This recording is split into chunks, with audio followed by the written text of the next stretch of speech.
மாலை வணக்கத்தை தெரிவித்துக் கொள்கிறேன். என்னுடைய வாழ்த்துக்களையும் நான் தெரிவித்துக் கொள்கிறேன். இதுவரைக்கும் பவுலுடைய மிஷனரி ஊழிய பயணத்தில் முதலாவது மிஷனரி ஊழிய பயணத்தை நாம் படித்துக் கொண்டு வருகிறோம். சென்ற வகுப்பு வரைக்கும் பிசிதியாவில் உள்ள அந்தியோகியாவுடைய ஜெப ஆலயத்திற்கு பவுல் வந்து அங்கு தன்னுடைய அவருக்கு கொடுக்கப்பட்ட நேரத்தில் அங்கே பிரசங்கத்தை தொடங்கினார் என்பதை வரையும் சிந்தித்தோம். இன்றைய வகுப்பில் தொடர்ந்து நாம் பாடங்களை சிந்திக்கலாம்.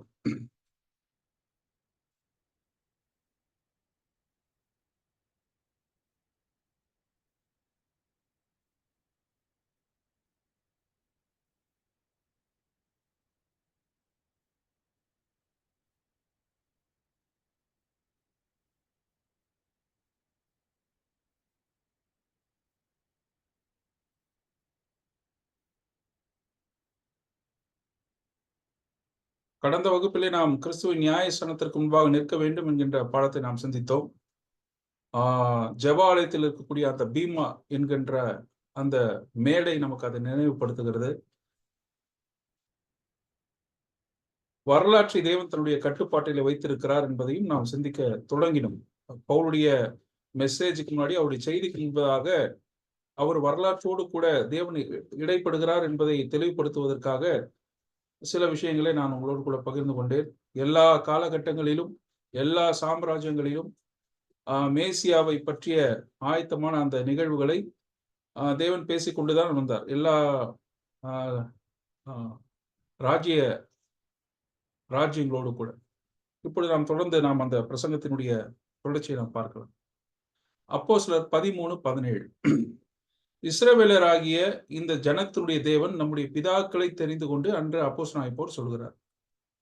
பிதாக்கள் என்று பவுல் இங்கே யாரை குறிப்பிடுகிறார்? எபிரேயர் 1:1 நாம் வாசிக்கிறோம். பூர்வ காலங்களில் பங்கு பங்காக வகை வகையாக தீர்க்கதரிசிகள் மூலமாய் பிதாக்களுக்கு திருவுளம் பற்றின தேவன். இந்த இடத்துல பிதாக்கள் என்று யாரை சொல்லுகிறார்? ஆதாம் முதல் தேவனுடைய வாக்குத்தத்தத்தை யாரெல்லாம் விசுவாசித்தார்களோ அவர்களோடு தேவன் இடைப்பட்டார் என்பதை இங்கு பிதாக்கள் என்று சொல்லுகிறார். அப்போஸ்தலர் 7:52 இப்படியாக வாசிக்கிறோம். தீர்க்கதரிசிகளில் யாரை உங்கள் பிதாக்கள் துன்பப்படுத்தாமல் இருந்தார்கள் என்று அங்கே ஸ்தேவான் சொல்லுகிறார். இந்த இடத்தில் பிதாக்கள் என்று சொல்வது தேவனுடைய ஆலோசனைக்கு எதிர்த்து நின்ற விசுவாசியாத இஸ்ரவேலர்கள் பிதா என்று சொல்லப்படுகிறார்கள். அப்போஸ்தலர் 22:1 சகோதரரே பிதாக்களே, நான் இப்பொழுது உங்களுக்கு சொல்லுகிற நியாயங்களுக்கு செவி கொடுப்பீர்களாக என்று சொல்லும் பொழுது பவுல் இப்பொழுது யாரை இங்கே பேசுகிறார் என்று சொல்லும் பொழுது, இந்த பிதாக்கள் என்று சொல்லும் பொழுது தங்களுக்கு முன்பாக இருக்கும் பொழுது ராஜாக்களையோ அல்லது ஆசாரியர்களோ தீர்க்கதரிசிகளையோ போன்ற மதிப்பு மிக்கவர்களை குறிப்பிடுவதற்காக இந்த வார்த்தை பயன்படுகிறது. குறிப்பாக இந்த இடத்தில் அப்போஸ்தலனாகிய பவுல் ஆலோசனை சங்க ரபிமார்களை குறித்து இப்படி சொல்லுகிறார். அப்போ ஈசாக்கை நம்முடைய வேதம் பிதா என்று சொல்லியிருக்கிறது, தாவீதை பிதா என்று சொல்லியிருக்கிறது. அப்படி பல நிலைகளில் பிதா என்று சொல்லியிருந்தாலும் குறிப்பாக இந்த அந்தியோகியாவில் இஸ்ரவேலராகிய இந்த ஜனத்தினுடைய தேவன் நம்முடைய பிதாக்களை தெரிந்து கொண்டு என்று பவுல் யாரை குறித்து சொல்லுகிறார்? பாருங்கள், பவுல் பிதாக்கள் என்று யாரை குறிப்பிடுகிறார்? இதே அதிகாரத்துல 13:26 நாம் வாசிக்கும் பொழுது சகோதரரே ஆபிரகாமின் சந்ததியில் பிறந்தவர்களே என்று குறிப்பிடுகிறார். அப்போ பவுல் பிதாக்கள் என்று சொல்லுவது ஆபிரகாம், ஈசாக்கு, யாக்கோபு என்ற இம்மூவரையும் குறிப்பதாக நம்ம ஆபிரகாம்ல இருந்து அவர் குறிப்பிட விரும்புகிறார். இப்போ பவுல் தன்னுடைய வரலாற்று நிகழ்வுகளே, இஸ்ரவேலரோடு சம்பந்தப்பட்ட வரலாற்று நிகழ்வுகளில், சரித்திர நிகழ்விலே முதலாவது ஆபிரகாம், பிதாவாகிய ஆபிரகாம்ல இருந்து தன்னுடைய கணக்கை தொடங்குகிறார். பிதாக்களை தெரிந்து கொண்டு என்ற வார்த்தையை நாம் வாசிக்கிறோம். எக்லகோ என்ற வார்த்தை திரட்டுதல், ஒன்று சேர்த்தல், வெளியே எடு, தெரிந்து கொள்ள வேண்டிய எடு என்ற அர்த்தத்தை அது கொண்டது. எதற்காக தேவன் தெரிந்து கொண்டார்? பிதாக்களை எதற்காக தெரிந்து கொண்டார்? ஆதாமின் வீழ்ச்சிக்கு பின்பு தேவன் மனு குலத்தின் மீட்பிற்கு உண்டான மேசியாவின் மூலம் நிறைவேற்ற போகும் மீட்பின் திட்டத்தை வெளிப்படுத்தினார். இந்த திட்டத்தை நிறைவேற்ற அவருக்கு கீழ்ப்படியும் மக்களை தெரிந்து கொண்டார். யாரை தேவன் தெரிந்து கொள்கிறார் என்று பார்க்கும் பொழுது, இந்த மேசியாவின் மூலமாக நிறைவேற்ற போகும் மனு குலத்திற்கு உண்டான அந்த மீட்பின் திட்டத்துக்கு யாரெல்லாம் செவி கொடுக்கிறார்களோ, ஏற்றுக்கொள்கிறார்களோ, அதற்கு கீழ்ப்படுகிறார்களோ அல்லது விசுவாசிக்கிறார்களோ அவர்களை தேவன் தெரிந்து கொண்டார். 1 தீமோத்தேயுல நம்ம எல்லோருக்கும் தெரிந்த வசனம். எல்லா மனுஷரும் ரட்சிக்கப்பட வேண்டும் என்பதுதான் தேவனுடைய திட்டம். இப்போ எதற்காக இதை சொல்லுகிறேன் சொன்னால், பிதாக்களை தெரிந்து கொண்டார் என்று சொல்லும் பொழுது ஒரு விவாதம் இப்படியாக இருக்கிறது. தேவன் தெரிந்து கொண்டவர்கள் மட்டும்தான் ரட்சிக்கப்பட முடியும் என்ற ஒரு விவாதம் இருக்கிறது. அல்ல, ரட்சிப்பு எல்லோருக்கும் ஆனது, எல்லாருக்கும் தேவன் அழைப்பு கொடுக்கிறார். யாரெல்லாம் விசுவாசிக்கிறார்களோ அவர்களுக்கு தான் ரட்சிப்பு. இது ஒரு சாரார் சொல்லக்கூடிய ஒரு இருதர சொல்லப்படக்கூடிய விவாதத்தில் நாம் பார்க்கும் பொழுது, அப்போ தேவன் பர்டிகுலரா ஆபிரகாமை மட்டும் தெரிந்து கொண்டாரா? அப்படிலாம் இல்ல. தேவன் எல்லாருக்கும் உண்டான அந்த வெளிப்பாட்டை கொடுக்கிறார். யார் கீழ்ப்பட்டு வருகிறார்களோ அவரை தான் தேவன் தெரிந்து கொள்கிறார். பாருங்க, எல்லா மனுஷரும் ரட்சிக்கப்பட வேண்டும் என்று நாம் வாசிக்கிறோம். மத்தேயு 28:19 நாம் என்ன வாசிக்கிறோம்? ஆகையால் நீங்கள் புறப்பட்டு போய் சகல ஜாதிகளையும் என்று நாம் வாசிக்கிறோம். சீஷராக்கி, ஒரு குறிப்பிட்ட பேரை மட்டும் சீஷராக்க சொல்லவில்லை. எல்லா சகல ஜாதிகளையும் அவர் சீஷராக்க தான் சொல்லுகிறார். மார்க் 16:15 சர்வ சிருஷ்டிக்கும் சுவிசேஷத்தை பிரசங்கிங்கள் என்று சொல்லுகிறார். அப்போ தேவனிடத்தில் பட்சபாதம் இல்லை. எல்லாரும் ரட்சிப்பு எல்லாருக்குமானது. அப்போ பிதாக்களை தெரிந்து கொண்டு என்று சொல்லும் பொழுது ஆபிரகாம் இருந்து அந்த கணக்கை தொடங்குகிறார். அந்த வரலாற்று நிறுவுகளை ஒன்று ஒன்றாக பவுல் இப்பொழுது சொல்ல தொடங்குகிறார். பாருங்கள், அடுத்ததாக என்ன சொல்கிறார்? இப்போ இந்த ஆபிரகாம், ஈசாக்கு என்பவர்களோடு பார்க்கும் பொழுது உடன்படிக்கை செய்கிறார். என்ன உடன்படிக்கை செய்கிறார்? பூமியில் உள்ள வம்சங்கள் எல்லாம் உனக்குள் ஆசீர்வதிக்கப்படும் என்று சொல்லுகிறார். யாரோடு? ஆபிரகாமோடு கூட சொல்லுகிறார். ஈசாக்கோடு என்ன சொல்லுகிறார்? 26:5 ஆதியாகமத்திலே, உன் சந்ததியை வானத்தின் நட்சத்திரங்களைப் போல பெருக பண்ணி உன் சந்ததிக்கு இந்த தேசங்கள் யாவையும் தருவேன். உன் சந்ததிக்குள் பூமியில் உள்ள சகல ஜாதியிலும் ஆசீர்வதிக்கப்படும் என்றார். யாக்கோபோடு பேசும்போது என்ன சொல்லுகிறார்? அவர் பெயர் சபாவிலிருந்து அவர் பதனாராமுக்கு செல்கிறார். அப்படி செல்லும் பொழுது ஆதியாகமம் 28:14 உன் சந்ததி பூமியின் தூளை போல் இருக்கும். நீ மேற்கையும் கிழக்கையும் வடக்கையும் தெற்கையும் பரவாய். உனக்குள் உன் சந்ததிக்குள்ளும் பூமியின் வம்சங்கள் எல்லாம். எல்லாருக்கும் பாருங்க, சேம் அந்த ஒரு வாக்கு தத்தத்தை அப்படியே கண்டினியூ பண்ணிட்டே வர்றாரு பாருங்க. இது ஏறக்குறைய ஒரு 200 இவர் யாக்கோபுடைய இந்த காலகட்டம் வரையும் ஒரு எகிப்துக்கு போகும்போது 215, இந்த இடத்துல வந்து ஒரு குறிப்பிட்ட ஒரு 50 வருஷம் கம்மியா 175 அந்த வருஷத்துக்குள்ள ஒரே விஷயத்தை தான் வந்து ஆண்டவர் கீப் அப் பண்ணி கொண்டு போயிட்டே இருக்கிறார். கலாத்தியர் 3:16 வாசிக்கிறோம். அந்த சந்ததி கிறிஸ்துவே, ஆபிரகாமுக்கும் அவனுடைய சந்ததிக்கு வாக்குத்தத்தம் பண்ணப்பட்டன. சந்ததிகளுக்கு என்று அநேகரை குறித்து சொல்லாமல் உன் சந்ததிக்கு என்று ஒருவரை குறித்து சொல்லியிருக்கிறார். அந்த சந்ததி கிறிஸ்துவே. இப்போ எனக்கு அருமையான சகோதர சகோதரிகளை, நான் சொல்வதை கவனமா கேட்டுட்டு வாங்க.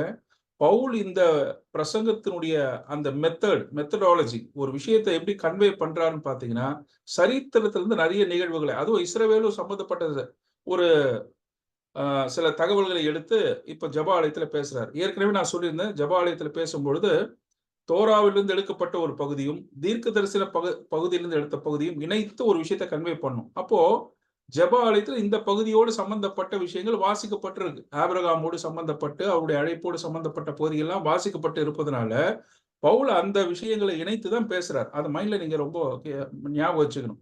இப்போ அந்த மெசேஜ்ல இருந்து அவர் எதை கொண்டு வர போறாருன்னா, தேவன் தோரா நியாயப்பிரமாணத்தின் மூலமாகவும் தீர்க்க தரிசனம் மூலமாகவும் கிறிஸ்துவை குறித்து பேசிக் கொண்டு வருகிறார் என்ற தகவலை சொல்ல வேண்டும். அதனால்தான் இவ்வளவு ஆர்குமெண்ட் அவர் பேசிட்டு வர்றார். இப்போ பாருங்க, அடுத்தது பாருங்க, 13:17 இப்படி வாசிக்கிறோம். எகிப்து தேசத்தில் அவர்கள் பரதேசிகளாய் சஞ்சரித்த பொழுது ஜனங்களை உயர்த்தி, எக்ஸால்டட் அப்சு என்னக்கூடிய அந்த வார்த்தை வளமை அடைய செய்தார் என்று தமிழ்ல உயர்த்தி என்று நாம் வாசிக்கிறோம். எதனால இதை சொல்கிறார்? அவங்க பாருங்க, அவங்க எகிப்து தேசத்தில் பரதேசிகளாய் சஞ்சரித்த பொழுது அவர்களை உயர்த்தினார். மற்ற ஜனங்கள் எல்லாம் செல்வ செழிப்பான ஒரு காலகட்டத்தில் இருக்கும் பொழுது ஜனங்கள் வந்து பெருகினார்கள் என்று சொன்னால் அதுல எந்த விதமான ஆச்சரியம் கிடையாது. ஆனா பரதேசிகளாக ஒரு எகிப்து தேசத்துல இருக்கும்பொழுது அவங்க எப்படி அந்த சந்ததி பெருகியதற்கு காரணம் என்ன? பின்னாடி தேவனுடைய கரம் இருப்பதை அவர் சொல்லுகிறார். அந்நிய நிலத்தில் சஞ்சரித்த போது, புதிதான நிலத்தில் சஞ்சரித்த போது, யோசேப்பு அறியாத ராஜா எழும்பின பின்பு அடிமைகளாய் சஞ்சரித்த பொழுது வளமை அடைய செய்தார். பாருங்க, எகிப்திற்கு செல்லும் பொழுது யாக்கோபுக்கு 130 வயசு. அவங்க எல்லாம் அவருடைய 12 பிள்ளைகள் எல்லாம் சேர்த்து மொத்தம் 70 பேர் போறாங்க. 1:20 வாசிக்கிறோம். இதன் நிமித்தம் தேவன், அவங்க எகிப்துல இருக்கிறாங்க. இதன் நிமித்தம் தேவன் மருத்துவச்சிகளுக்கு நன்மை செய்தார், ஜனங்கள் பெருகி மிகுதியாய் பலத்து போனார்கள் என்று நாம் வாசிக்கிறோம். எல்லாரும் சாகடிக்க சொன்னாலும் மருத்துவச்சிகள் பிள்ளைகள் எல்லாம் காப்பாத்துறாங்க. எகிப்துல இருந்து அவங்க ராம்சேஸை விட்டு புறப்படும் பொழுது ஏறக்குறைய புருஷர்கள் மட்டும் 6,00,000 பேர்கள் இருந்தாங்க. இப்படியாக ஜனத்தொகை பெருகின பொழுது அவர்களை உயர்த்தி என்று நாம் வாசிக்கிறோம். கர்த்தருடைய எதனால இதுக்கு பின்னாடி என்ன இருக்குன்னா, மேசியாவுடைய ஆயத்தங்கள் நடைபெற்றுக் கொண்டிருக்கிறது. அவர் வர வேண்டும், யூதா கோத்திரத்தில் பிறக்க வேண்டும். அதற்கு யாரு பிறக்கணும்? யூதா பிறக்கணும். இந்த யூதா பிறந்தது மட்டும் இல்லாம யூதாவுடைய வம்சத்துல நாகசோன் பிறக்கணும். நாகசோன்ல இருந்து ஓபேத்து தாவீதெல்லாம் வருவார். சோ இவங்க எல்லாம் எங்க பெறுகிறாங்கன்னு சொன்னா, இந்த எகிப்து தேசத்துலதான் அவங்க பிறக்கக்கூடிய சூழ்நிலை வருகிறது. அதனால இந்த தகவலை எல்லாம் பவுல் சொல்லுகிறார். பாருங்க, அடுத்தது பாருங்க. அதே வசனத்துல, தம் புய பலத்தினாலே அதிலிருந்து அவர்களை புறப்பட பண்ணி, then with a powerful uplifted arm he led them out of the cell, அடிமைத்தனத்தை புறப்படி பண்ணினார். இந்த வார்த்தையை நம்ம அடிக்கடி கேட்கிறோம், பைபிள்ல வாசிக்கிறோம்ல, ஓங்கிய புயம் என்ற சொற்றொடர். உயர்த்தப்பட்ட கரம் மிகுந்த வல்லமையின் வெளிப்பாடாகும். எதையும் செய்ய பலம் படைத்தது என்பதை குறிக்கும் ஓங்கிய புயம், வல்லமையுள்ள கரம், பலத்த கரம், அதிகபட்சமாக வலிமை செலுத்தப்படுகிறது என்பதை இந்த ஓங்கிய புயம் இந்த வார்த்தை காட்டுது. அப்போ எகிப்துல இருந்து எப்படி புறப்பட பண்ணினார் மக்கள்னு சொல்லும்போது, தன்னுடைய ஓங்கிய புயத்தினால் புறப்பட பண்ணினார். 6:1 வாசிக்கிறோம், அப்பொழுது கர்த்தர் மோசேயை நோக்கி, நான் பார்வோனுக்கு செய்வதை இப்பொழுது காண்பாய், பலத்த கையை கண்டு அவர்களை போகவிட்டு, பலத்த கையை கண்டு அவர்களை தன் தேசத்தில் துரத்தி விடுவான் என்றார். 6:6 வாசிக்கிறோம், ஓங்கிய கையினாலும் மகா தண்டனையாலும் உங்களை மீட்டு எகிப்து தேசத்துக்கு புறப்பட பண்ணார். ஆண்டவர் ஏன் தன்னுடைய ஓங்கிய புயத்தை காட்டுகிறார்? இந்த இடத்துக்கு போகும்போது தேவனுடைய கரம் அங்கே இருக்கிறது. அவருடைய வழிநடத்துதலே தேவனுடைய கரம் இருந்தது என்பதை காட்டுகிறார். நான் ஏற்கனவே சொன்னேன், வரலாற்றில் தேவன் இடைப்படுகிறார், வரலாறை தேவன் தன்னுடைய கட்டுப்பாட்டில் வைத்திருக்கிறார். இதெல்லாம் அதற்கு ஒரு அடையாளம். தேவனின் நீட்டிய கரத்தை பற்றிய சில குறிப்புகள். இஸ்ரவேலுக்கு தேவன் செய்த வல்லமை மிக்க விடுதலை, பாஸ்ட் டென்ஸ். இஸ்ரவேலுடனான அவர் செயல் தொடர்புகள், ஆன்கோயிங் டீலிங்ஸ், இப்போ பிரசன்ட் டென்ஸ். தேசத்தின் எதிர்கால விடுதலை, ஃபியூச்சர் டென்ஸ். இதுல எல்லாத்திலுமே தேவனுடைய பலத்த கரம் இருந்து கொண்டே இருக்கிறது. மேலும் வேதத்தில் இந்த சொற்றொடர்களை குறித்த நியாய தீர்ப்புகள், அடையாளங்கள், அதிசயங்கள், யுத்தம், மகத்துவம், பயங்கரங்கள், கோபங்கள், அன்பு இல்ல, எல்லா இடத்திலும் தேவனுடைய நீட்டப்பட்ட கரம் பற்றிய விளக்கத்தேரம் சொல்லப்பட்டிருப்பதை நாம் பார்க்க முடியும். அதே போல இந்த சூழமைவு வசனங்களை வைத்து கான்டெக்ஸ்டோட படிக்கும்போது கூட தேவனுடைய இறையாண்மையை இது சொல்லுகிறது. மனுக்குலத்தின் விவகாரங்களில் குறிப்பாக மேசியாவோடு சம்பந்தப்படும் இஸ்ரவேலின் விவகாரங்களில் மேலான அதிகாரம் கொண்ட, தலைமை அதிகாரம் கொண்ட தேவனுடைய இறையாண்மையை நாம பார்க்க முடியும், செயல்படுவதை காட்டுகிறது. இதனுடைய பயன் முடிவு என்ன? நாம் அவருக்கு பயப்பட வேண்டும். அவர் வெளிப்படுத்தக்கூடிய அவருடைய இறையாண்மையும் நோக்கத்தையும் கண்டு உணர வேண்டும்.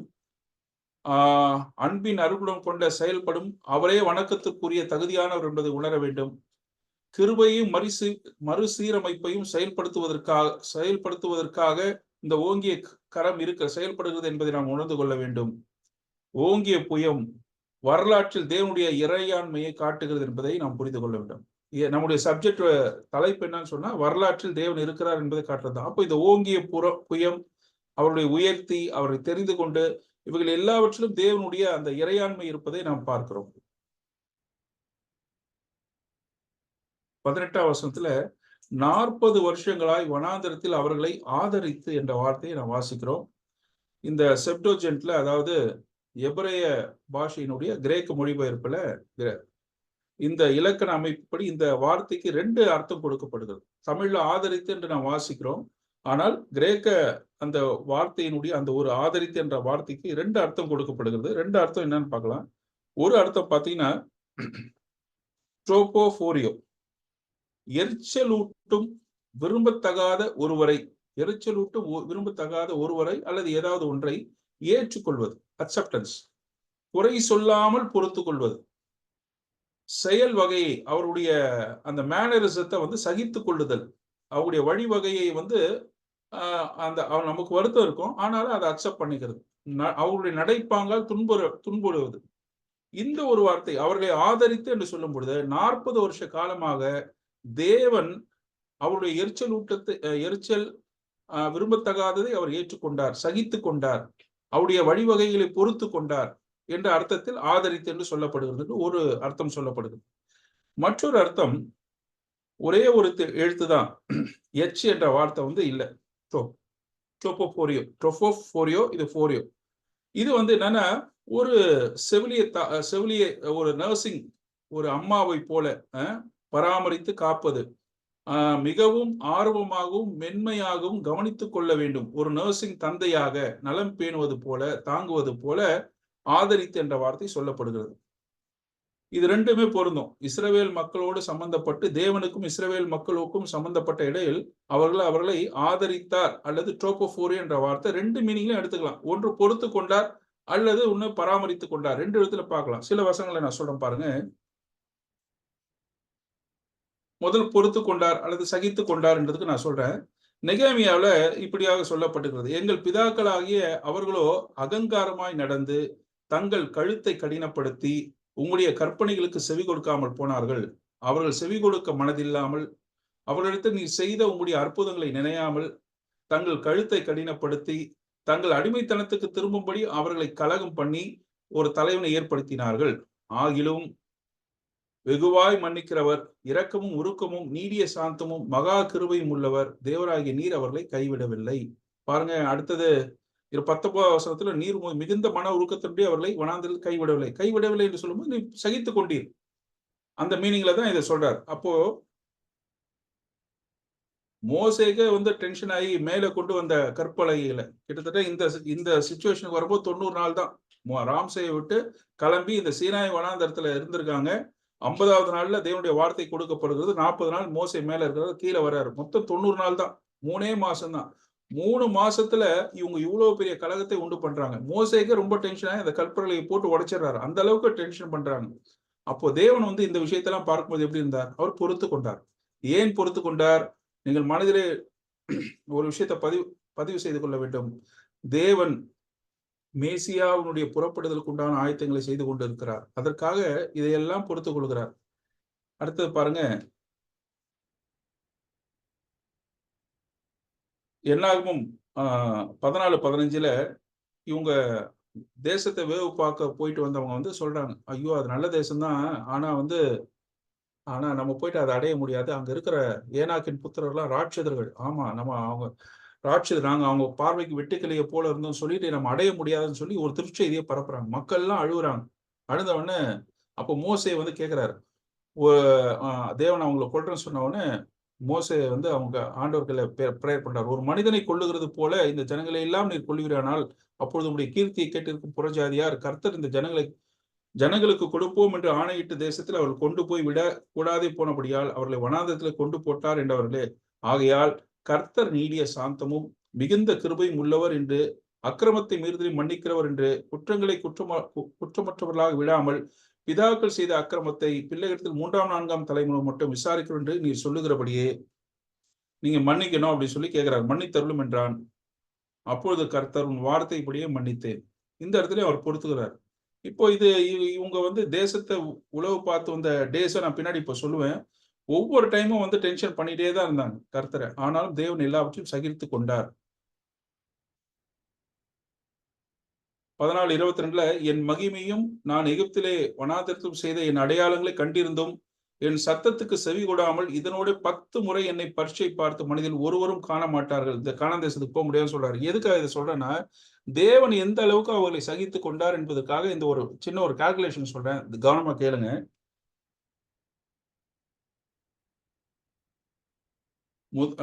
என்னாகும் 33:3 வாசிங்கன்னா அவங்க ராம்சேயை விட்டு எப்ப கிளம்புறாங்கன்ற கால்குலேஷன் கொடுத்திருப்பாங்க. 1ஆம் மாதம் 15ஆம் தேதி அங்கிருந்து கிளம்புறாங்க.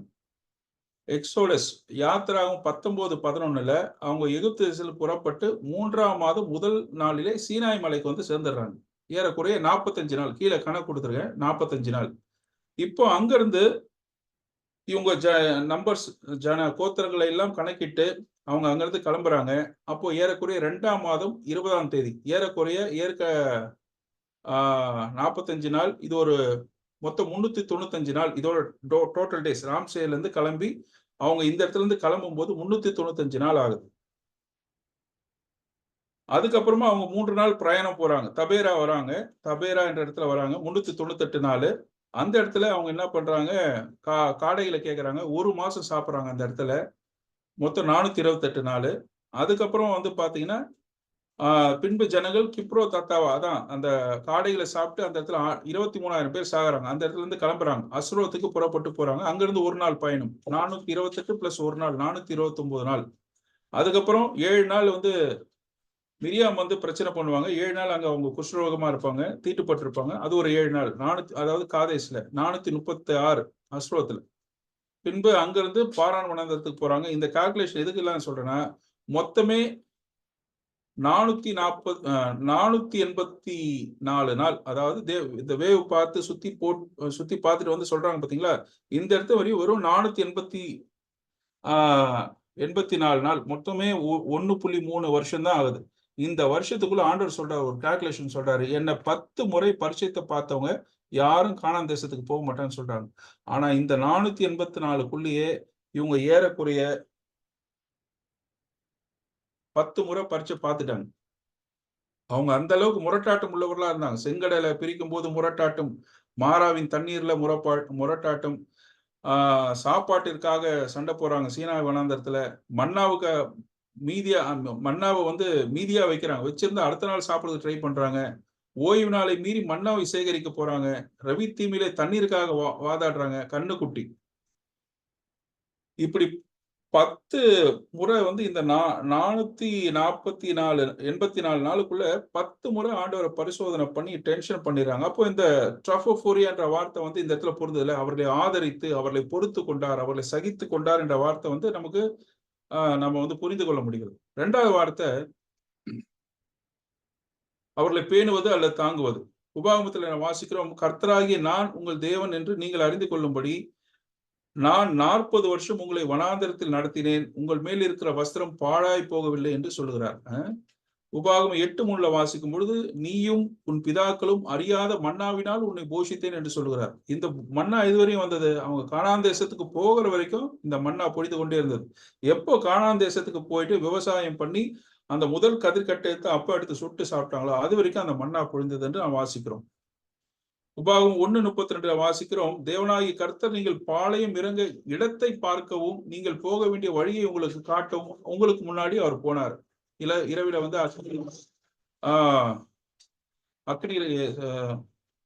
அக்னியாகவும் பகலில் மேக ஸ்தம்பமாகவும் ஒரு முன்னாடி போறதை நான் வாசிக்கிறோம். பாருங்கள், உடை, உணவு, உறைவிடம். எப்படி ஆண்டவர் ஒரு மனிதனுக்கு இதுதான் தேவை. நெசசிட்டி, ரொம்ப அத்தியாவசிய தேவை என்ன? உடை, உணவு, உறைவிடம். இதெல்லாம் ஆண்டவர் கொடுத்து ஒரு அப்பாவை போல ஒரு அம்மாவை போல இஸ்ரவேல் மக்களை ஆதரித்தார் என்று சொன்னாலும் தப்பில்லை. சகித்து கொண்டார் என்று சொன்னாலும் தப்பில்லை. ஆதரித்து அவர்களை காப்பாற்றினார் அல்லது அவர்களுக்கு உண்டானதை எல்லாம் அவர்களை பேணி அவர்களை தாங்கினார் என்று சொன்னாலும் தப்பில்லை.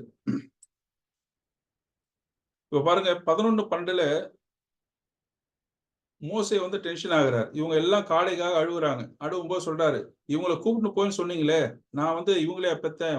அவர் என்ன சொல்றாரு, தேசத்துக்கு இவர்களை முளையுண்கிற பாலகனை தகப்பன் சுமந்து கொண்டு போவது போல உன் மார்பிலை அணைத்து கொண்டு போ என்று நீர் என்னுடனே சொல்லும்படி இந்த ஜனங்களை எல்லாம் நான் கர்ப்பம் தரித்தேனோ என்று அவர் சொல்லுகிறார். மோசே வந்து ரொம்ப டென்ஷன் ஆகி சொல்றார். இதெல்லாம் வந்து அவங்க இன்னும் புறப்படவே இல்லை. சீனாய் வனத்துல புறப்படுறதுக்கு முன்னாடி இந்த விஷயங்கள்லாம் நடக்குது.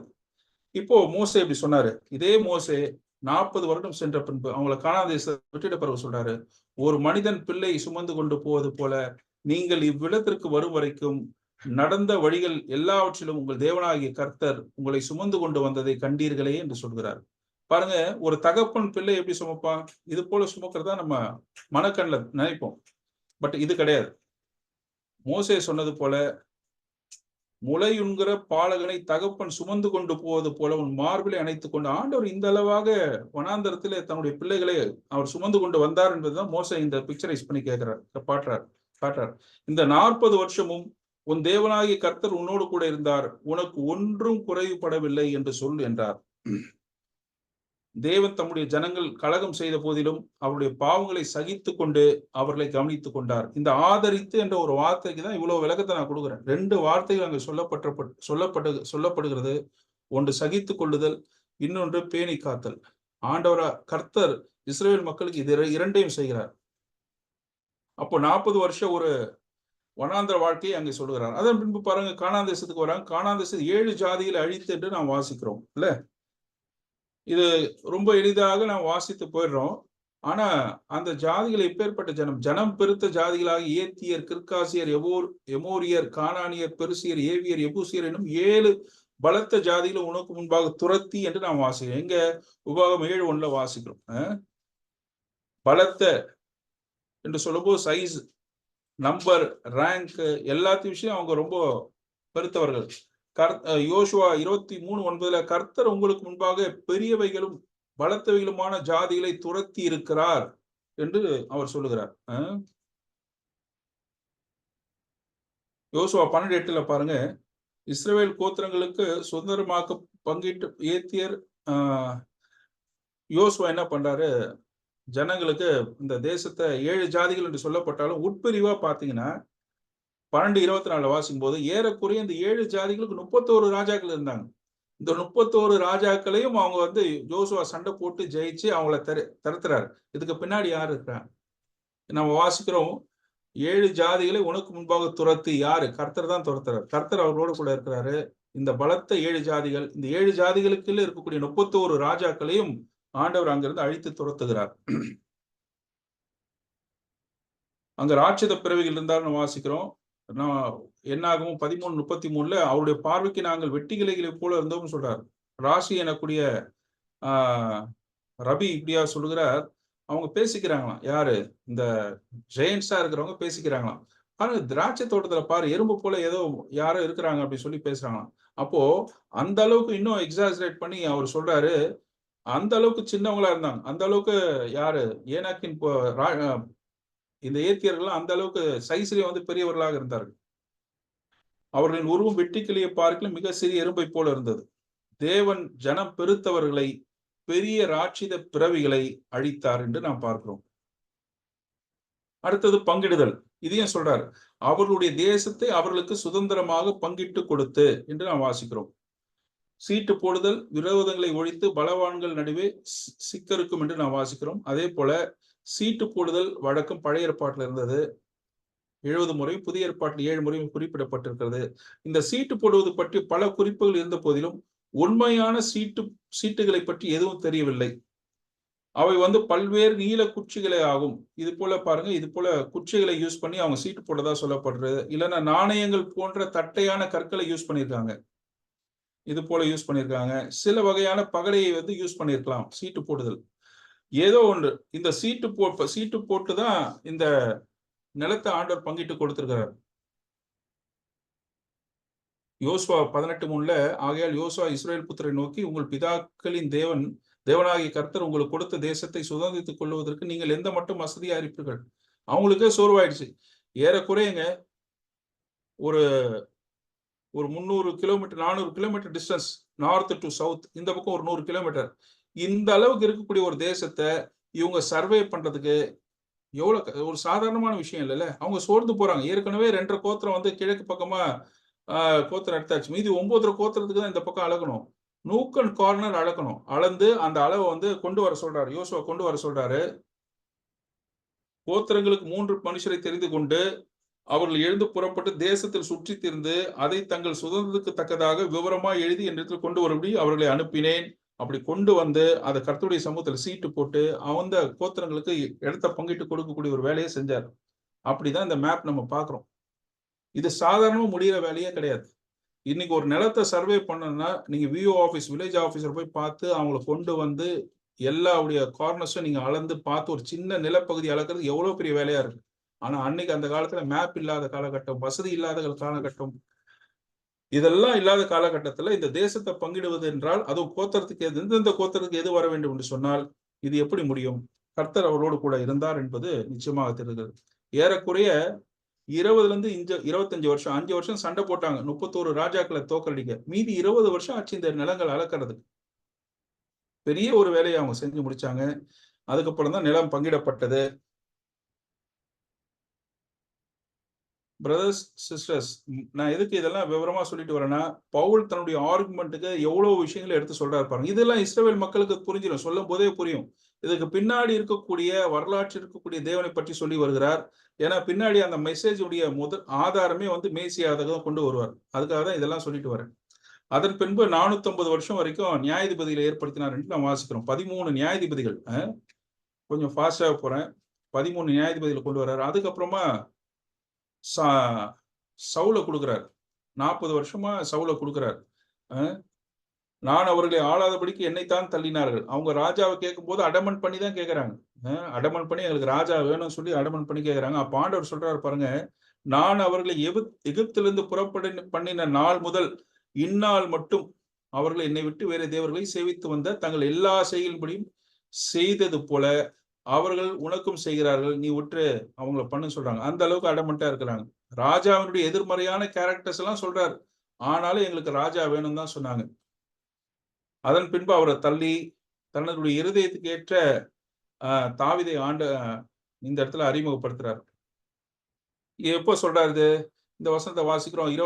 13:22 அவர்களுக்கு ராஜாவாக ஏற்படுத்தி ஈசாயின் குமாரனாகிய தாவீதை என் இருதயத்துக்கு ஏற்றவனாக கண்டேன் என்று எனக்கு சித்தமானவர்களை செய்வான் என்று அவனை குறித்து சாட்சி கொடுத்தார். எப்ப சாட்சி கொடுத்தாரு பாருங்க, 1 சாமுவேல் 13:1 சவுல் ராஜபாரம் பண்ணி 1 வருஷம் ஆயிடுச்சு. இரண்டாம் வருஷத்துல நடக்கக்கூடிய ஒரு யுத்தத்தை அங்க காட்டுறாங்க. சாமுவேல் வர வரைக்கும் பொறுத்திருக்க கூடாமல் அங்க என்ன பண்றாரு, சவுல் வந்து பலியிட துணிகிறாரு. அப்பதான் 14 வசனத்துல சாமுவேல் சொல்றார், இப்பொழுதும் உங்களுடைய ராஜபாரம் நிலை நிற்காது. கர்த்தர் தம்முடைய இருதயத்துக்கு ஏற்ற ஒரு மனுஷனை தமக்கு தேடி அவனை கர்த்தர் தம்முடைய ஜனங்களின் மேல் தலைவனாக இருக்கும்படி கட்டளை இட்டார். சாட்சி கொடுக்கிறார் இந்த இடத்துல தான். இப்படி சொல்லும் பொழுது தாவீது பிறக்கவே இல்லை. ஏன்னா சவுல் வந்தது 2வது வருஷத்துல இந்த நடக்கிற இன்சிடென்ட் நடக்குது. உங்க அனைவருக்கும் தெரியும். 40 வருஷம் அவர் அரசாள்றாரு. ஆக இதுக்கப்புறம் ஒரு 38 வருஷம் அவர் அரசாள்றாரு. தாவீது ராஜாவானது 2 சாமுவேல் 5:4 வாசிக்கிறோம். 30 வயசுல ஆகிறார். அப்போ 8 வருஷத்துக்கு முன்னாடியே, தாவீது பிறக்கிறதுக்கு 8 வருஷத்துக்கு முன்னாடியே இங்க வந்து அவர் தெரிந்து கொண்ட ஒரு விஷயத்தை அங்க சொல்றாரு. ஆபிரகாம்ல இருந்து ஈசாக் 25 வருஷம் போடுறேன். ஏன்னா ஆபிரகாம் 75 வயசுல ஆரான்ல இருந்து கிளம்புறாரு. 100வது வயசுல தான் ஈசாக் பிறகுறாரு. சோ 25 வருஷம். ஈசாக்கு யாக்கோபை பெற்றுக்கொள்ளும் போது 60 வருஷம். யாக்கோபு எகிப்துக்கு வரும்போது 130 வருஷம். எகிப்தில பரதேசிகளா 215 வருஷம் இருக்கிறாங்க. வனாந்தரத்துல 41 வருஷம் அவங்க இருக்கிறாங்க. கானானை சுதந்திரிக்கிறதுக்கு 25 வருஷம் போச்சு. நியாயாதிபதிகள் காலம் 450 வருஷம் போச்சு. சவுலுடைய காலம் 40 வருஷம். தாவீதுடைய காலம் 40 வருஷம். ஆக பவுல் இங்க 1026.5 வருடங்களுக்கு உண்டான கணக்கை இங்க சொல்கிறார். இவ்வளோ ஷார்ட். இப்போ நமக்கு அவர் எவ்வளவு நேரம் பேசினார்ன்றதுலாம் நமக்கு தெரியல. ஆனா நமக்கு லூக்கா கொடுக்கக்கூடிய இந்த அவருடைய செய்தியினுடைய சம்மரியை தான் கொடுக்குறாரு. அப்போ ஒரு நீண்ட நேரம் பேசியிருக்கலாம், ஒரு 20 நிமிஷமாவது பேசியிருக்கணும் ஜெபாலயத்தில் பேசக்கூடிய டைம். அப்போ பவுல் எவ்வளவு நேரம் பேசினாரு? இந்த 13வது அதிகாரத்தை நீங்க வாட்சிங்கன்னா ஒரு 5 நிமிஷம் கூட ஆகாது. நீங்க ஒரு 4 நிமிஷத்துல வாட்சி முடிக்கலாம். அப்போ இத பவுல் எப்படி பேசியிருப்பான்றதுல நம்ம இமேஜின் பண்ண முடியல. ஆக மொத்தத்துல 1026.5 வருஷத்தினுடைய கணக்கை கொடுக்கிறார். பவுல் நியாயப்பிரமாணம் மற்றும் தீர்க்கதரிசனம் இவைகளிலிருந்து என்ன சொல்ல வர்றார்? இது ரெண்டுத்தையும் படிச்சுட்டு பாருங்க. சவுல் தாவீதெல்லாம் வரும்போது நியாயப்பிரமாண தீர்க்கதரிசன புத்தகம் வந்துருது. அப் டு முதல் 5 புத்தகம் வந்து அவங்க வனாந்தரத்தை வரையும் வந்துடுறாங்க. அப்புறம் கானானை யோசுவா புத்தகத்துல இருந்து தீர்க்கதரிசன புத்தகம் வந்துடுது. ஆக இந்த 2 புத்தகத்தையும் இணைத்துதான் பவுல் இப்ப பேசுற மெசேஜ் கொடுக்கிறார். 1026.5 வருஷத்தை பத்தி பேசுறாரு. பேசி எதை பேசுகிறார்? எதை பத்தி சொல்கிறார்? அவருடைய சந்ததியில் 23வது வசனத்துல அவருடைய சந்ததியில் தேவன் தமது வாக்குத்தத்தத்தின்படியே இஸ்ரவேலுக்கு ரட்சகராக இயேசுவை எழும்ப பண்ணி இயேசு கிறிஸ்துக்கு வந்துட்டார். விஷயத்துக்கு வரார். இப்பதான் இவ்வளவு விஷயத்தை இன்ட்ரடக்ஷன் கொடுத்துதான் ஒரு விஷயத்தை கொண்டு வரார். தேவன் வாக்குத்தத்தத்தை மறக்கவில்லை, அதை நோக்கி செயல்பட்டு கொண்டே இருந்தார் என்பதை இது காட்டுகிறது. பாருங்க, தெரிந்து கொண்டு அழைத்ததில், அடிமைத்தனத்தில் அபிவிருத்தியில், வனாந்தரத்தில் ஆதரிப்பதில், கானானியரை அழிப்பதில், கானானை அளவிடுவதில், நியாயாதிபதிகளை அருளுவதில், அரசாங்கம் அமைப்பதில், இது எல்லாவற்றிலும் தேவன் செயல்பாடு இருந்தது. அவை எல்லாம் மேசியாவுக்கான ஆயத்தங்கள் ஆகும். நம்ம எல்லாரும் அதை மைண்ட்ல வச்சுக்கணும், மறந்துடவே கூடாது. பவுல் இப்போ முக்கியமான தன்னுடைய செய்தியினுடைய கருவுக்கு வருகிறார். முக்கியமான எதை அவர் சொல்ல விரும்புகிறாரோ இதையெல்லாம் சொல்லி அதன் அடிப்படையில் தன்னுடைய செய்தியினுடைய முக்கிய பகுதியாக இருக்கக்கூடிய மேசியாவுடைய விஷயத்துக்கு வருகிறார். எப்படி வர்றாரு பாருங்க. 13:24 இவர்கள் வெளிப்படுவதற்கு முன்னே மனம் திரும்புவதற்கு ஏற்ற ஞானசானத்தை குறித்து யோவான் இஸ்ரவேலர் யாவருக்கும் பிரசங்கித்தான். யோவான் சாணனுடைய பிரசங்கத்தையும் கொண்டு வராரு. வெகு காலத்திற்கு பின்பு வந்த யோவான் சாணன், நான் அவர் அல்ல, இதோ எனக்கு பின் ஒருவர் வருகிறார், இதோ மேசியாவை பற்றிய தகவலை சொல்றார். இதுவரையும் தாவீது வரையும் சொன்னவர் இப்பொழுது கண்டெம்பரரியா அவங்க காலத்து கொஞ்ச நாளுக்கு முன்னாடி வாழ்ந்த யோவான் சாணனை பற்றி சொல்கிறார். யோவான் சாணனும் அவருடைய வருகையை தான் வாக்குத்தத்தத்துக்குரியவர் வந்து விட்டதை சாட்சி கூறி அறிவித்ததை பவுல் நினைவுபடுத்துகிறார். யோவான் 1:19 அவர் சொல்றாரு, எருசலேமில் இருந்த யூதர்கள் ஆசாரியர்கள் லேவியர்கள் யோவானிடத்தில் அனுப்பி நீ யார் என்று கேட்டபொழுது அவன் மறுதலியாமல் நான் அவர் கிடையாது, நான் கிறிஸ்து அல்ல, கிறிஸ்து வேற ஒருத்தர் இருக்கிறாருன்னு சொல்லி, கிறிஸ்து ஏற்கனவே வாக்குத்தத்தம் பண்ணப்பட்ட கிறிஸ்து இப்போ வந்துட்டாரு, அவருக்கு வழி ஆயத்தம் பண்ணதான் நான் வந்திருக்கேன்ற விஷயத்த அங்க தகவல் சொல்றார். சோ இதெல்லாம் பவுலுடைய செய்தியில இருக்கு. வரலாறு எதை நோக்கி நகர்கிறது என்பது உலகிற்கும் உலக ஞானிகளுக்கும் அதிகார வர்க்கத்திற்கும் தெரியாது, புரியாது. ஆனால் வேத வெளிச்சத்தில் வரலாற்றை பார்ப்பவருக்கு தெரியும். வரலாற்றின் உச்சகட்டமாக இருக்க போது மேசியாவின் தலைமை கொண்ட தேவராஜ்யம். பவுல் ஆபிரகாம் முதல் யோவான் சாணன் வரை சரித்திர நிகழ்வுகளின் வசன குறிப்புகளை சொல்லும் பொழுது அவர்களுடைய மனத்திரையில் அதை பற்றிய காட்சிகள் ஓட துவங்கி இருக்கும். இஸ்ரவேலுடனான வரலாற்றை சுட்டிக்காட்டி பூமியில் உள்ள வம்சங்கள் எல்லாம் ஆசீர்வதிக்கப்படும் என்ற வாக்கு தத்துவத்துக்குரிய இயேசு கிறிஸ்து என்பதை பவுல் சுட்டிக்காட்ட தவறவில்லை. பாருங்க, திருப்பியும் அப்போஸ்தலர் 13:23 தான். அவருடைய சந்ததியில் தேவன் தன்னுடைய வாக்கு தத்தத்தின்படியே இஸ்ரவேலுக்கு இரட்சகராக இயேசு எழும்ப பண்ணினார். இப்போ அந்த வாக்கு தத்தத்துக்குரியவர் வந்து விட்டார் என்பதை தான் பவுல் இப்பொழுது சொல்கிறார். அதை எதுக்குன்னா, நான் எல்லாமே மெசேஜ்ல இந்த ஸ்லைட்ல நான் போடல. நீங்க அதை தெரியாம ஒரு சிறுவில அடிச்சிட்டீங்க, எல்லாம் பண்றீங்க என்ற விஷயத்தெல்லாம் அவர் சொல்லுவார், பவுல் சொல்லுவார். விஷயத்தினுடைய இப்போ என்னுடைய செய்தியினுடைய அல்லது பவுலுடைய செய்தியினுடைய சாராம்சம் என்னன்னு சொன்னா, மேசியா வந்துட்டாரு, வாக்கு தத்தத்தின்படி அவர் வந்துட்டாரு. அந்த வாக்கு தத்தம் என்னன்றதை தான் அவர் தெளிவுபடுத்துவார். என்ன இப்ப சொல்றேன் பாருங்க. நாணயத்தினுடைய இரு பக்கம் போல வாக்கு தத்தத்துக்கு 2 பக்கம் இருக்கு. ஒண்ணு உயிர்த்தெழுதல், இன்னொன்னு தேவராஜ்யம். எனவே தேவராஜ்யம் அமைவதற்கு முன்பு மேசியா மரணத்தை ஜெயித்து உயிரோடு எழுந்திருக்க வேண்டியது நடைபெற வேண்டும். வாக்கு தத்தத்தின் மூலம் மேசியாவின் உயிர்த்தெழுதல் பற்றி தேவன் வெளிப்படுத்தி வந்தார். வாக்கு தத்தத்துல தேவனுடைய ராஜ்யத்தை பற்றி மட்டும் பேசல, அவரு மேசியாவுடைய உயிர்த்தெழுதலை பற்றியும் பேசி வந்தார். இதை விசுவாசிப்பவர்கள் இந்த நிகழ்வு நடைபெறும் காலத்தை எதிர்பார்த்து காத்து கொண்டிருந்தனர். எப்போ இந்த மேசியாவுடைய உயிர்த்தெழுதல் நடைபெறும் என்று காத்து கொண்டிருந்தனர். பாருங்க, அதோடு கூட இந்த மேசியாவுடைய உயிர்த்தெழுதல் கூட பாவத்தினால் ஆதாமின் மூலம் பெற்ற அழியும் தன்மை கொண்ட சரீரத்தை களைந்து சரீர மீட்பின் மூலம் அழியாத மகிமையின் சரீரத்தை அடைய போகும் மகிமையான அந்த நாளை காணவும் எதிர்பார்த்து காத்துக் கொண்டிருந்தார். 2 விஷயத்துக்காக காத்திருந்தார். 2 உயிர்த்தெழுதல். ஒன்னு மேசியாவுடைய உயிர்த்தெழுதல், கோதுமை மண்ணினுடைய உயிர்த்தெழுதல், முதற் பலனாகி இயேசு கிறிஸ்துவினுடைய உயிர்த்தெழுதல். அந்த உயிர்த்தெழுதலோடு கூட நாமும் உயிரோடு எழுப்பப்பட வேண்டும். இந்த ஒரு நிகழ்வுக்காக எல்லாருமே காத்து கொண்டிருந்தார்கள். வசனத்தை நம்ம பார்க்கலாம். பேதுரு எழுதின 1 நிருபத்தில் 1:5 கடைசி காலத்தில் வெளிப்பட ஆயத்தமாக்கப்பட்டிருக்கிற ரட்சிப்பு. இதை எந்த ரட்சிப்பை பத்தி சொல்றாருன்னா, சரீர மீட்பை பத்தி தான் சொல்றாரு. தேவனுடைய பலத்தினால் காக்கப்பட்டு வருகிற உங்களுக்கு அந்த சுதந்திரம் பரலோகத்தில் வைக்கப்பட்டிருக்கிறது. இதில் நீங்கள் மிகவும் சந்தோஷப்படுகிறீர்கள். எந்த சுதந்திரம்? அழியாததும் மாசற்றதும் வாடாதமாகி அந்த சரீர மீட்பை பத்தி தான் பேசுறாரு. இப்போ இயேசு கிறிஸ்து பரலோகத்தில் இருக்காரு. அவர் வந்தவொடனே நம்முடைய நிலைமை மாறும். 10ஆம் வசனத்தை சொல்றாரு, உங்களுக்கு உண்டான இந்த கிருபை குறித்து தீர்க்கதரிசனம் சொன்ன தீர்க்கதரிசிகள் இந்த ரட்சிப்பை குறித்து கருத்தாய் ஆராய்ந்து பரிசோதனை பண்ணினார்கள். இப்படிப்பட்ட ஒரு மகிமையான ஒரு மீட்பு, கிறிஸ்துவுடைய பாடுவும் அந்த பாடுக்கு பின்னாடி வரக்கூடிய அந்த மகிமையான நிகழ்வுக்காக எல்லாருமே காத்து கொண்டுதான் இருந்தார்கள். அப்போ வாக்கு தத்தத்தினுடைய ஒரு பக்கம் உயிர்த்தெழுதல். அந்த உயிர்த்தெழுதல் 2 விஷயம் நடக்கணும். ஒண்ணு மேசியாவுடைய உயிர்த்தெழுதல், அடுத்தது நம்முடைய உயிர்த்தெழுதல், சரீர மீட்பு நடக்கணும். இதுக்காக எல்லாமே காத்துட்டு தான் இருந்தாங்க. ஆரோனுடைய துளிர்த்தக்கோள் பாருங்க, பழைய ஏற்பாடுல ஆண்டவர் அந்த தகவலை கொடுக்கிறார். 17-18 நாம் வாசிக்கிறோம். இறந்ததாக தோன்றிய ஒரு பொருளிலிருந்து உயிரை பெற்ற ஆரோனின் தடியின் துளிர்த்தல் மரணத்திலிருந்து உயிரை கொண்டு வந்த கிறிஸ்துவின் உயிர்த்தெழுதலை முன்னிறுத்துகிறது. ஆபிரகாம் கண்டு களி கூர்ந்த நாள். எதை கண்டு களி கூர்ந்த நாள்?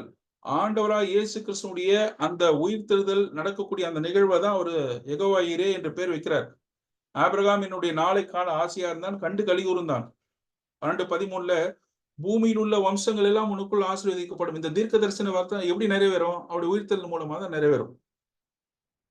அவர் கர்த்தரை விசுவாசியார், அது அவனுக்கு நீதியாக எண்ணப்பட்டது. இந்த வார்த்தைகள் எல்லாம் நீங்க பார்க்கும்போது இதனுடைய பொருள் எல்லாத்தையும் எக்ஸ்பிளைன் பண்ணல. இந்த பொருள் எல்லாம் அவர்களுக்கு சுவிசேஷமாக அறிவிக்கப்பட்டே வந்தது. மேசியாவுடைய உயிர்த்தெழுதல் மூலமாக நடக்கக்கூடிய அற்புதமான ஒரு செயலை இது காட்டுகிறது, நிகழ்வுகளை காட்டுகிறது. யோபுடைய கண்களை பத்தி என்ன சொல்றோம்? என் மீட்பர் உயிரோடு இருக்கிறார், அவர் கடைசி நாள் பூமியின் மேல் நிற்பார் என்று நான் அறிந்திருக்கிறேன். என் தோல் முதலானவைகள் அழுகி போன பின்பு நான் என் மாம்சத்திலிருந்து தேவனை பார்ப்பேன் என்று தன்னுடைய உயிர்த்தெழுதலை பத்தி தான் பேசுறார். அவரை நான் பார்ப்பேன், அந்நிய கண்களால் அல்ல, என் கண்களாய் அவரை காணும் என்று சொல்கிறார். கொஞ்சம் ஸ்பீடா போயிடுறேன், டைம் இல்லை. உயிர்த்தெழுதலை குறித்து தாவீதின் நம்பிக்கையை பத்தி இந்த அந்த அவர் பவுல் பேசக்கூடிய விஷயத்துல சொல்றார். 13:32 நீர் என்னுடைய குமாரன், இன்று நான் உம்மை ஜனிப்பித்தேன் என்று 2ஆம் சங்கீதத்தில் எழுதியிருக்கிற விஷயத்த சொல்றார். யாரு? பவுல் பேசும்போது சொல்றார். இது யாரை பத்தி எழுதியிருக்கிறது? இந்த 2ஆம் சங்கீதம் எழுதியது யாரு?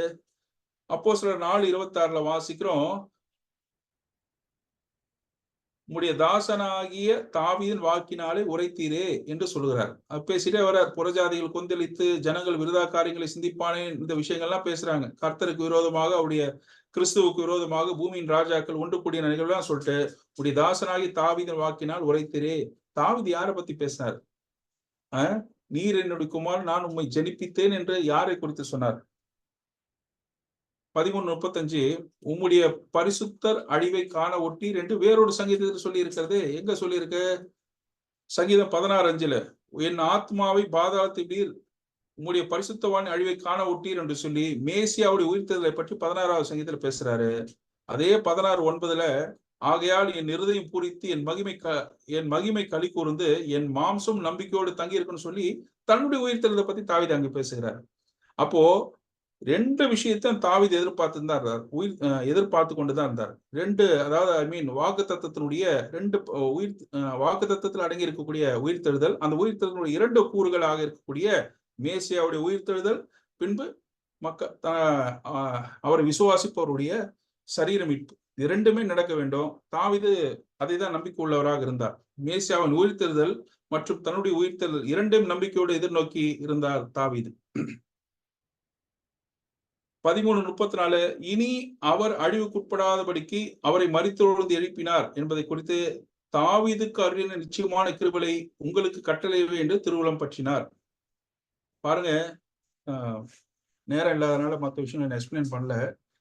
இந்த இடத்துல அழிவுக்குட்படாதபடிக்கு என்று சொல்லப்படுகிறதா நிச்சயமான கிருபைகள்.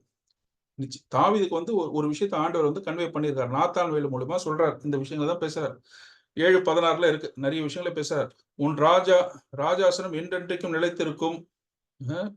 28ஆவது வசனத்தை பாருங்க. இப்பொழுதும் கர்த்தராகி ஆண்டவரே நீரே தேவன், உம்முடைய வார்த்தைகள் சத்தியம். தேவரீர் உம்முடைய அடியானுக்கு இந்த நல் விசேஷங்களை வாக்குத்தத்தம் பண்ணினீர். எந்த நல் விசேஷங்களை வாக்குத்தத்தம் பண்ணினீர்? இனிமேல் சரீரம் அழிவுக்குட்படாத ஒரு நிலைமை வரும். அது எப்பொழுது வரும்?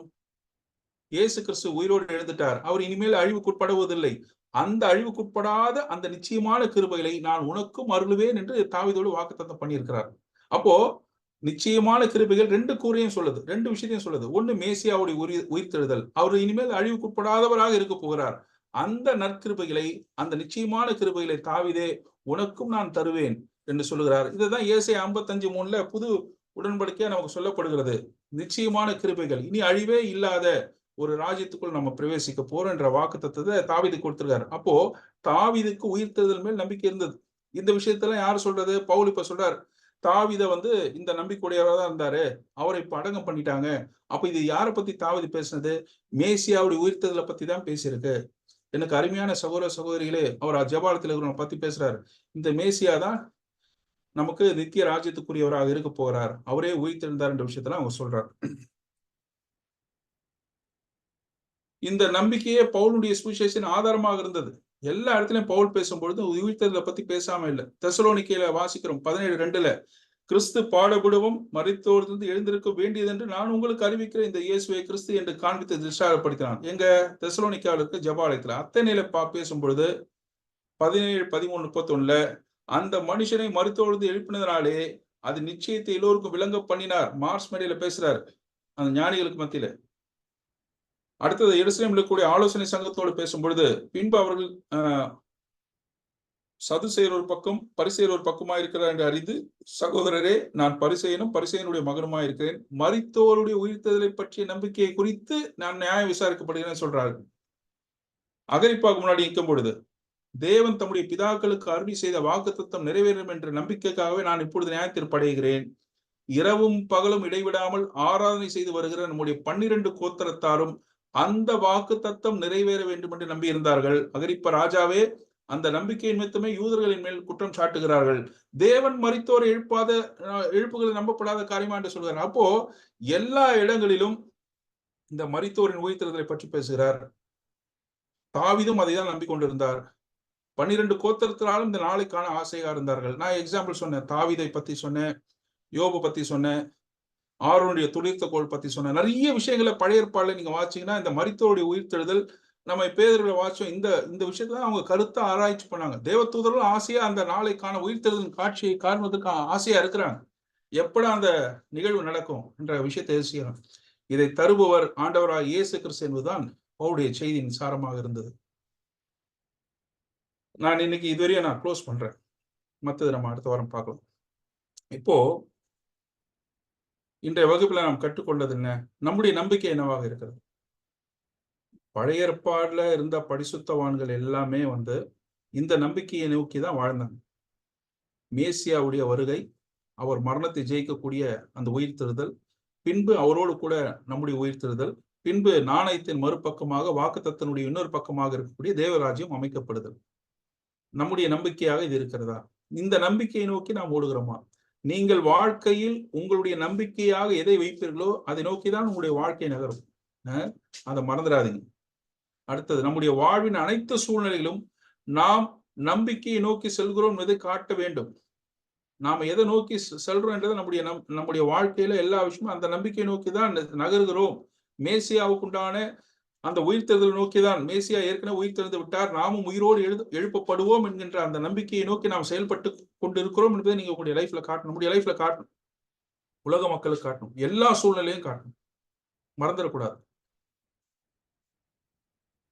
அந்த மகிமையின் நம்பிக்கையான உயிர்த்தெழுதலுக்கு நாம் ஆயத்தமாக இருக்க வேண்டும். ஆயத்தமாக மற்றவர்களுக்கு சொல்ல வேண்டும். ஆயத்தமாகுங்கன்னு மற்றவங்களுக்கும் நம்ம சொல்லணும். அப்போ இந்த காஸ்பல், இந்த மகிமையின் நம்பிக்கையின் சுவிசேஷம், இதுதான் ஆக்சுவலா காஸ்பல்.